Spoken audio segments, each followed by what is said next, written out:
10 ചോദ്യം ജാഹിലിയ ഭാഗത്തിൽ നിന്ന് വളരെ പ്രധാനപ്പെട്ട ഭാഗങ്ങളാണ്.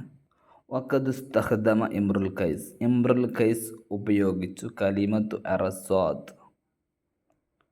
അറസ്വാത്ത് എന്ന വാക്ക് ഏത് അർത്ഥത്തിലാണ് ഉപയോഗിച്ചത്? സഹത്ത്. ഇംറുൽ ഖൈസിൻ്റെ മുഅല്ലഖ എത്ര ബൈത്താണുള്ളത്? 50 ബൈത്ത്. വയൗമുൻ അലാ ലൊഹരിൽ കസീബി തഅദ്ദറത്. ഇവിടെ കസീബ് എന്ന വാക്കിൻ്റെ അർത്ഥം എന്താണ്? റംലുൻ മുജ്തമ, ഒരുമിച്ച് കൂട്ടപ്പെട്ട മണൽ എന്നാണ് ഇവിടെ ഉദ്ദേശിക്കുന്നത്. ഇന്നൽ മുഅല്ലഖാത്ത് ഹിയ ഖസാഇദുൻ ജാഹിലിയ. മുഅല്ലഖുകൾ ജാഹിലിയ കവിതകളാണ്.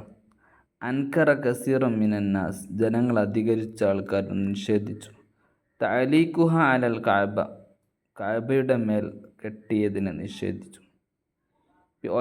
ഒരു തെളിവുമില്ല, അങ്ങനെ നിൽക്കുന്നതായ ഒരു തെളിവുമില്ല. വല ഹുജ്ജത്തുൻ മുഖ്നിയത്തുൻ, അങ്ങനെ കഅബയുടെ മേൽ കെട്ടിത്തൂക്കിയതായിട്ട് പറയുന്ന ഒരു തെളിവും ഇല്ല എന്ന് പറഞ്ഞത് ആരാണ്? അബൂ ജഅഫർ നുഹാസ് ആണ് പറഞ്ഞത്.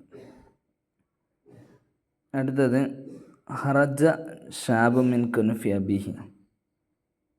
ഉപ്പയുടെ ഉത്തരവാദിത്വത്തിൽ നിന്ന്, യുവത്വത്തിൽ നിന്ന് ആട്ടിയോടിച്ച വ്യക്തി ആരാണ്?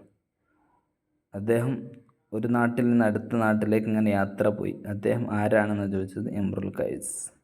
ആരാണ്? ഇംറുൽ ഖൈസ്. റിവായത്തുൻ അല്ലത്തി സജ്ജലഹ അബുൽ ഫറജ്. അബുൽ ഫറജ് അസ്ഫഹാനി തൻ്റെ അആനി എന്ന് പറയുന്ന കിതാബിൽ ഇംറുൽ ഖൈസിൻ്റെ ഉപ്പയെ കൊല്ലപ്പെട്ടതിൽ എത്ര റിവായത്ത് രേഖപ്പെടുത്തിയിട്ടുണ്ട്? 4 എണ്ണം അടയാളപ്പെടുത്തിയിട്ടുണ്ട്.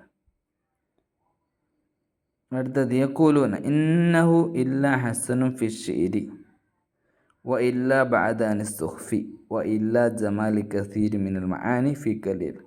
കുറഞ്ഞ വാക്കിൽ കൂടുതൽ അർത്ഥം ഉപയോഗിക്കും, കെട്ടിക്കുടുക്കുകൾ ഉണ്ടാകുകയില്ല, നല്ല കവിതകളാണ് എന്ന് ആരുടെ കവിതയെക്കുറിച്ചാണ് പറഞ്ഞത്? സുഹൈറിൻ്റെ കവിതയെക്കുറിച്ച്.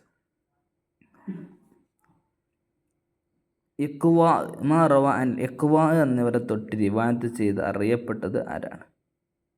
മാ റവ അനിൽ ഇഖ്വാ.